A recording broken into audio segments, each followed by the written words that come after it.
Et yo l'équipe. Désolé, je tente des nouveaux types d'intro.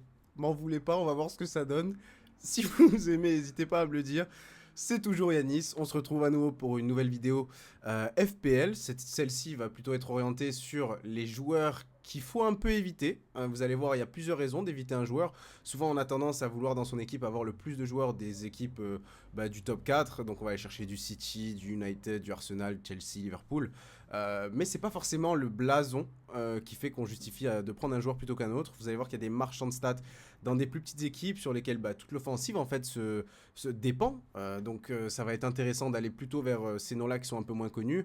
Il y a aussi d'autres cas de figure qu'on pourra voir où au même prix il y a de meilleurs joueurs, donc plutôt aller chercher des joueurs avec plus de polyvalence, plus de potentiel. Et parfois la dernière raison souvent c'est qu'on achète le nom. Donc on va aller plutôt s'orienter vers un nom qu'on reconnaît, un nom qu'on sait qui est assez performant, mais qui par son nom risque d'être un peu overpricé, avec un prix plus cher que ce qui devrait être. C'est un peu ce qu'on va voir. On va commencer par le premier joueur. Allez, c'est parti. Let's go. Transition. Les transitions d'Yanis, tu vois, les transitions un peu bancales. Attention, transition. Le premier joueur. Alors c'est un quiz, attention, hein, je sais pas pourquoi. On va voir si vous êtes capable de le trouver. Le premier joueur, c'est un joueur pas du top 4. Ça, c'est pas du top 4 de Première Ligue. C'est un Anglais. Il a fait son nom un peu et il s'est fait connaître au monde, aux yeux du monde, à l'Euro, parce qu'il a marqué des buts clés pour l'Angleterre lorsqu'il rentrait. Le premier joueur, attention, c'est Ollie Watkins. Ollie Watkins, pourquoi est-ce que j'ai choisi de vous dire ou de vous déconseiller de prendre Ollie Watkins? La première raison, c'est tout simplement son prix. Je vous avais dit qu'il y avait plusieurs raisons en fait qui vont faire que l'on va choisir un joueur plutôt qu'un autre et que du coup il y a peut-être des joueurs à éviter. Ollie Watkins, c'est un attaquant qui est ultra performant. L'attaque d'Aston Villa va se reposer énormément comme la saison dernière sur Ollie Watkins. La preuve, on voit, hein, la saison dernière c'est quand même 228 points, mais c'est ce qui justifie et qui cause en fait, parce que je pense que c'est une conséquence, son prix de 9 millions. Il y a aussi une autre chose qui est très importante pour un attaquant dans FPL, c'est que il n'a pas les pénaltys. Il n'a pas les pénaltys, il coûte 9 millions. Il joue dans une équipe qui a fait une bonne saison la saison dernière. Aston Villa, je pense, finissent 4e ou 5e. Mais on ne sait pas si ça va se reproduire. Il faut un bon mercato. Mais bon, il y a beaucoup de points d'interrogation qui ne vont pas forcément justifier le fait d'aller mettre 9 millions sur un attaquant. Autre chose, il y a aussi des attaquants comme Isaac qui sont déjà moins chers, 8,5 millions, et qui vont offrir beaucoup plus de certitude. Une attaque mieux rodée avec Newcastle, il a tous les penalties, il a des bonnes fixtures pour commencer la saison. Déjà, on commence Southampton et Bournemouth, c'est pas mal. Les Spurs, faut pas forcément se dire que ils vont pas marquer de but Newcastle, donc on peut espérer même un retour contre les Spurs, d'autant plus qu'ils sont à la maison. Mais en tout cas, pour 0,5 de moins en prix, vous avez la possibilité d'avoir un attaquant avec plus de certitude. Le seul hic par rapport à Isaac qu'on connaît, c'est son corps, hein. Il a tendance à se blesser assez souvent. Donc à voir si c'est un joueur qui va pouvoir être dans la continuité, dans la longévité et avoir une saison où il arrive à jouer plusieurs matchs. On voit que là, il commence 27 matchs, il en commence 17 la saison précédente. Il y a souvent des blessures qui viennent entraver ses starts, ses titularisations. Donc attention un peu à Isaac aussi, mais personnellement, et c'est ma vidéo, donc en fait je fais ce que je veux. Moi, si j'avais le choix Watkins ou Isaac, je prendrais Isaac. Si j'avais si j'avais le choix Watkins, ou alors on va le chercher plus bas. Non, vous savez quoi, on va le chercher ensemble. Hop. Il joue, alors pour le coup, il joue toujours à Bournemouth sur le jeu, mais un Dominique Solanke. Alors, je sais pas si je spoil ou pas, mais en tout cas, il est présent dans une autre vidéo. Je sais pas si vous avez entendu. Regardez là. Mais en l'occurrence, Dominique Solanke, transféré à Tottenham. Et c'est un joueur que, aussi pour les mêmes raisons un peu que Isaac, je prioriserai par rapport à Ollie Watkins pour commencer la saison. À vous de faire vos choix, hein. M'écoutez pas, je suis pas le meilleur joueur, je me vante pas d'être le meilleur joueur français, je vous donne un peu mon ressenti, je vais pas vous sortir des stats de fou non plus, mais parfois, il faut un peu l'écouter. Écoutez-moi, s'il vous plaît. Non, en vrai, Dominique Solanke offre plus en fait d'options et aussi permet plus de flexibilité sur les autres lignes. Le deuxième joueur. Alors le deuxième joueur m'en voulait pas parce que c'est un peu un favori pour certains. C'est un joueur qui a fait une saison précédente exceptionnelle. Mais j'éprouve quelques réserves par rapport à son prix, par rapport à son temps de jeu. Change de page. Et bah du coup, c'est Phil Foden. On va y arriver. Ouais, Phil Foden. Phil Foden que je recommande pas forcément pour ce début de saison. La première chose, c'est la pep roulette. On sait pas s'il va être titulaire. Franchement, il fait une saison précédente exceptionnelle. Avec City, l'Euro, il passe un peu à côté pour le coup. Tant au niveau des stats que de la performance, le high test, donc le côté visuel. On n'avait pas l'impression qu'il avait l'impact qu'il pouvait avoir dans cette équipe anglaise. Et puis, bah, à voir aussi à City. Il n'était pas titulaire du coup pour le Community Shield face à Manchester United qui vient de se terminer au moment où je tourne cette vidéo. Il coûte 9,5 millions. Si vous mettez 9,5 millions dans un milieu, vous devez être sûr et certain qu'il va commencer tous les matchs. Sûr et certain qu'il va commencer tous les matchs parce que bah, en fait, des milieux en fait, qui sont pricés plus haut que Foden, il y en a 1, 2, 3, 4, 5. Okay, c'est le 6e voire 5e à égalité. Milieu le plus cher du jeu. Aussi, si vous prenez un Foden et que vous voulez derrière augmenter pour aller chercher Son, pour aller chercher Saka, Palmer ou même Salah si vous n'avez pas Salah, bah ça demande de faire 2 transferts parce qu'il faut débloquer aussi les fonds d'un autre joueur. Mais le fait de se bloquer 9,5 millions sur un joueur qui n'est pas certain de jouer 90 minutes tous les matchs, franchement, j'émets quelques doutes. Si il a la possibilité d'être titulaire, là bien sûr, on peut tout à fait le considérer. Mais en ce début de saison, on ne sait pas encore. Donc franchement, on va pas tergiverser. Évitez-le pour le début de saison. Le troisième joueur. Alors le troisième joueur, c'est un joueur d'Arsenal. Ah ouais, j'ai fait un joueur de City, je fais un joueur d'Arsenal, t'as capté, on essaye de niveler, on veut pas faire de trop de jaloux. C'est un défenseur. C'est un défenseur d'Arsenal. La raison en fait pour laquelle je vais vous dire de l'éviter, elle est très simple. Bah alors quel est ce défenseur? Attention, est-ce que le contrôle tab va marcher? Eh oui, il a marché. Incroyable. Du coup, c'est Benjamin Blanc. Shout out à Stan pour cette façon de dire. Benjamin White. Donc Ben White. Ben White que je ne considère pas comme étant un défenseur pertinent à 6,5 millions parce que bah, tout simplement il est à 6,5 millions et si on va chercher les joueurs d'Arsenal, on va se concentrer sur les défenseurs parce que bah, c'est à ça que je vais le comparer. Ben Blanc, on va pas forcément le comparer à un Gabriel Jesus. Mais on voit Ben White ici qui est à 6,5 millions. 6,5 millions, bah, on regarde 3 cases plus bas, 6 millions pour Saliba, 2 cases plus bas, 6 millions pour Gabriel. Pourquoi tu vas aller chercher Ben White? Gabriel et Saliba, c'est les deux menaces offensives sur corner. Ben White, il centre pas. Il fait des passes le long de touche à Saka. Il va pas aller chercher des passes D. Presque pas. Parfois, il en fait. Il sent un peu. Il va chercher des passes D. Mais honnêtement, tu sauves 0,5. T'as la même défense. Donc pour tes clean sheets, c'est la même défense. Et en plus de ça, bah, t'as la possibilité d'avoir une potentielle contribution offensive avec les buts. Pourquoi tu te fais chier avec Ben White? Pourquoi? Regarde, Ben White 182 points la saison dernière. Si on va chercher un Gabriel, Gabriel 149 points. Ouh, c'est pas pour m'aider ça. Tu devrais plutôt aller chercher dans mon sens. Ouais, mais voilà, t'as capté. Honnêtement, vraiment, pour le coup, je pense vraiment que Ben White a une contribution offensive, un potentiel de contribution offensive qui est plus faible que Saliba et Gabriel qui eux sont en plus des marchands de 90 minutes, ils vont les jouer tout le temps, Ben White normalement aussi, mais voilà. Sauvez l'argent là où vous pouvez, c'est pas parce que Ben White a eu plus de points la saison dernière, on va l'utiliser à notre faveur du coup cet argument, mais c'est pas parce qu'il a eu plus de points la saison dernière qu'il va en avoir plus cette saison. Donc c'était le troisième joueur à éviter. Je vous ai convaincu. Moi en tout cas je pense qu'il vaut mieux éviter. Le quatrième joueur. Alors le quatrième joueur ça va être pas un quatrième joueur, ça va être une défense entière. Ouais bon, une défense entière. Une défense entière parce que c'est une défense qui est pas stable sur ses titulaires.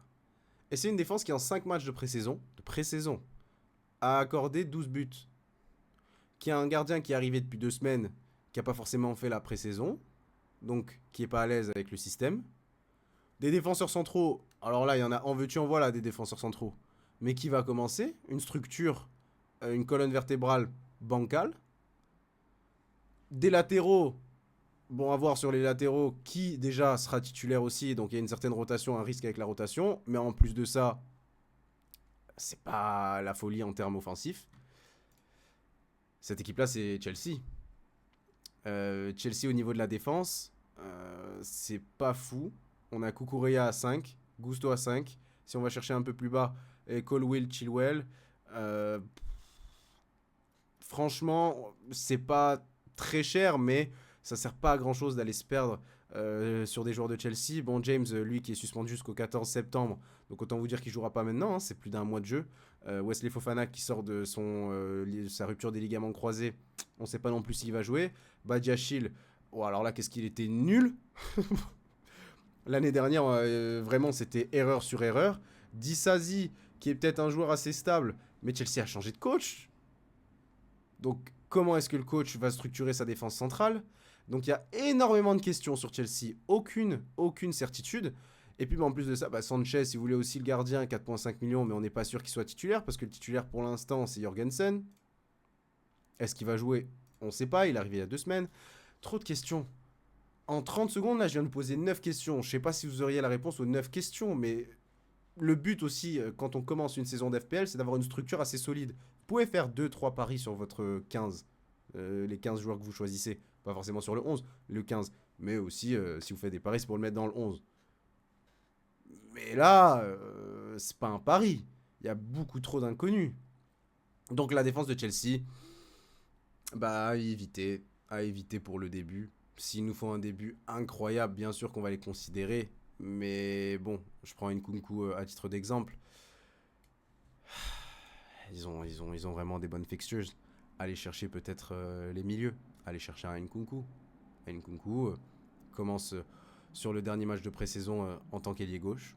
6,5 millions au milieu. Vous avez des solutions de repli avec plein de milieux qui sont à 6,5 millions. C'est pas le but de la vidéo, on se perd. Mais quand même, vous voyez ce que je veux dire. Allez prioriser d'autres postes sur Chelsea. C'est peut-être mieux. Ouais. Le ou les derniers joueurs. Et c'est les derniers joueurs du coup. Mais que je vais vous recommander d'éviter pour ce début de saison. Alors ça, c'est un peu une question, un sujet théorique à FPL, avec l'expérience que j'ai pu engranger sur les années. Un des conseils que je vais vous recommander, là on va aller taper dans les gardiens. Les gardiens, on va pas forcément aller mettre le paquet, on va pas mettre le max de budget sur les gardiens. Pourquoi? Il y a plusieurs raisons. Mais du coup, vous avez compris, les 2 gardiens que je vais vous proposer et recommander d'éviter, ça va être Alisson et Del Sao. Mais en l'occurrence, n'allez pas chercher ces 2 gardiens selon moi, parce qu'ils sont trop chers, 5,5 millions. Parce que les gardiens ont des points bonus qui leur sont attribués sur les arrêts. Chaque 3 arrêts, ils gagnent un point. Et en plus de ça, chaque arrêt qu'ils font aussi va contribuer à l'accumulation de points bonus. Donc ils vont être plus susceptibles d'avoir des points supplémentaires à la fin du match. Donc eux, c'est des gardiens chômeurs. Ils doivent faire l'arrêt au bon moment, certes, mais ils finissent pas forcément le match avec 3 arrêts. À moins qu'ils jouent contre des grosses pointures en face, bien sûr. Mais 5,5 millions pour un gardien qui va t'apporter soit 2 points, soit 1 point s'il prend 2 buts, soit 6, c'est pas très rentable. Regardez les défenseurs. 5,5 millions dans votre structure de défenseurs, je vous recommande de ne pas aller mettre maximum plus de 2 défenseurs à 5,5 millions et plus. Hein. Le gardien, franchement, 5,5 millions, le défenseur au moins il a la possibilité d'aller chercher des clean sheets, oui, mais aussi des buts et des passes D. Le gardien, il va pas te mettre de buts ou de passes D. Donc c'est pour ça que je dis, vraiment pour le coup, le gardien, on va aller chercher bas. On va aller chercher un gardien qui a la possibilité de faire des arrêts, de cumuler les points bonus grâce à ses arrêts. Pardon de mourir. Mais aussi la possibilité, voilà, aussi de faire des clean sheets. On va chercher une structure défensive solide, mais avec des choses à côté. Le but, c'est pas, d'aller taper dans Arsenal. City l'année dernière, Ederson, il fait 112 points. C'est pas ouf. Mais il a été blessé, hein. Allez, si on va chercher Alisson aussi, 107 points. Bon, c'est pas forcément le plus important parce que bon, il a 28 starts d'un côté. Ederson, il a quoi? Ederson, il en a 33 à 112 points avec 33 starts. C'est hyper décevant pour un gardien aussi cher. Et puis, en plus de ça, d'ailleurs, si vous voulez l'enlever, ça vous demande un transfert sur un gardien. C'est pas ultra rentable d'utiliser un transfert sur un gardien.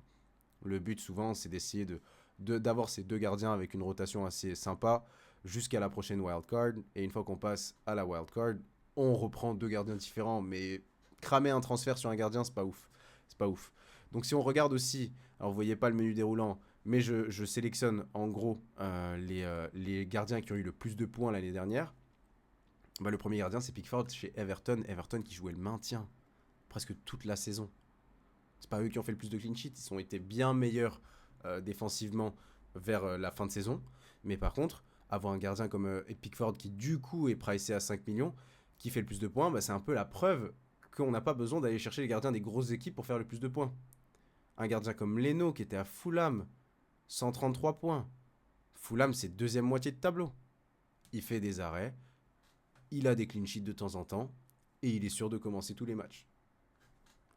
Donc Alisson, Ederson, peut mettre même Raya d'Arsenal dans la même gamme. C'est des gardiens premium, mais qui en vaut pas forcément le coup. Parce que dès qu'ils prennent un but, en fait, c'est la catastrophe. Vous venez d'avoir 5,5 millions à jeter à la poubelle parce qu'il va faire 2 points de minutes played au mieux. Vous voyez? Vous voyez? Mais voilà, c'est quelque chose que j'aimerais aussi sensibiliser, c'est sur les gardiens. Les gardiens, on évite d'aller chercher trop haut, on garde son argent pour le réutiliser sur le milieu, sur la défense, sur l'attaque, mais au moins on se dit que ça va être plus rentable vu qu'il y a plus de sources de points possibles que les gardiens. Du coup, voilà. J'espère que la vidéo n'a pas été très longue, étant donné que je la monte après l'avoir tournée. Logique. Mais j'espère qu'elle fait moins de 10 minutes au moins. J'espère aussi que j'ai pu vous aider sur le choix de certains joueurs, même si les joueurs ne faisaient pas partie de certains que j'ai sélectionnés, bah, au moins ce que je vous ai donné comme technique, donc bah, d'aller regarder dans la même gamme de prix, d'aller regarder pour les attaquants, est-ce qu'ils sont sur les pénaltys, les milieux ça peut être aussi un critère différenciant d'un milieu à l'autre, de voir sur donc les joueurs de la même équipe, est-ce qu'il y a des joueurs qui sont moins chers, c'est plusieurs critères comme ça.